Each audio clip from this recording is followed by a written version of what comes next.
నందమూరి కళ్యాణం హీరోగా తెరకెక్కిన లేటెస్ట్ మూవీ 118 బాక్సాఫీస్ దగ్గర మొదటి వారం మంచి వసూలతో దూసుకుపోగా రెండో వారంలో సినిమాకు రెండు తెలుగు రాష్ట్రాల్లో పెద్దగా పోటీనిచ్చే కొత్త సినిమాలేవీ లేకపోవడంతో మరోసారి బాక్సాఫీస్ దగ్గర జోరు చూపడానికి సిద్ధమవుతుంది ఈ సినిమా. రెండు తెలుగు రాష్ట్రాల్లో ఈ సినిమా భారీగానే థియేటర్స్ ని హోల్డ్ చేసినట్లు సమాచారం. మొదటి వారం మొత్తం మీద రెండు తెలుగు రాష్ట్రాల్లో సుమారు 550 వరకు థియేటర్స్ లో రిలీజ్ అయిన 118 సినిమా రెండో వారంలో పెద్దగా పోటీనిచ్చే సినిమాలు లేకపోవడంతో భారీ లెవెల్లోనే హోల్డ్ చేసింది.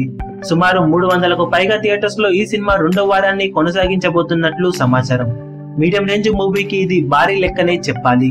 రెండో వారంలో కూడా సినిమా జోరు కొనసాగితే ఖచ్చితంగా బాక్సాఫీస్ దగ్గర సినిమా 10 కోట్ల మార్కును అధిగమించి 12 కోట్ల వైపు అడుగులు వేసే అవకాశం ఉందని చెప్పవచ్చు.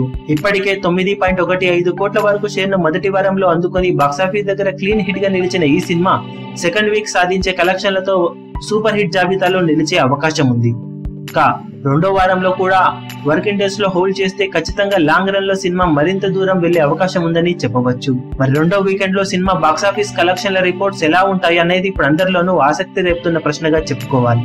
ఈ వీడియో మీకు నచ్చినట్లయితే లైక్ చేయండి, షేర్ చేయండి, ఛానల్ ను సబ్స్క్రైబ్ చేయడం మర్చిపోకండి. ఏ చిన్న అప్డేట్ ను మిస్ అవ్వకూడదు అనుకుంటే బెల్ ఐకాన్ ని ప్రెస్ చేయండి. లేటెస్ట్ సినిమా అప్డేట్స్ కోసం, బాక్సాఫీస్ కలెక్షన్స్ రిపోర్ట్స్ కోసం మా అఫీషియల్ యూట్యూబ్ ఛానల్ ను సబ్స్క్రైబ్ చేసుకోండి. ఏ చిన్న అప్డేట్ ను మిస్ అవ్వకూడదు అనుకుంటే బెల్ ఐకాన్ ని ప్రెస్ చేయండి.